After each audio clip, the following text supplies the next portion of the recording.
as promised nase weekend band Raja Preza vaenda kunotora maAkwaya aiwa kutobuda neFleet rese. Welcome back to your channel. Please don't forget to like and subscribe. Ken Mushi apiwa yake Starling Burns sekunge ndiye mukuru manager webrand iri.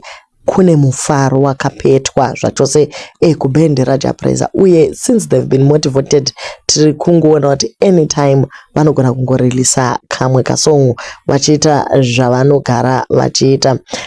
Guys, pakaipa kubuda maAkwaya esai aiwa mukomana ari kuti iye muhombe uye zvaakapromisa haregi kuzadzikisa.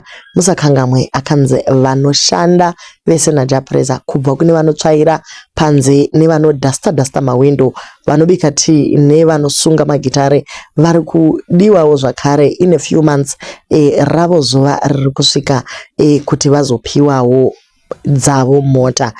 Just being associated with a big brand, he has earned them this much, and the fact that they are the ones working ku background kuti JA Preza arambe ane morari uye agogona ku compose all these touching songs. So say vari kuti heyo midziyo yenyu guys as promised.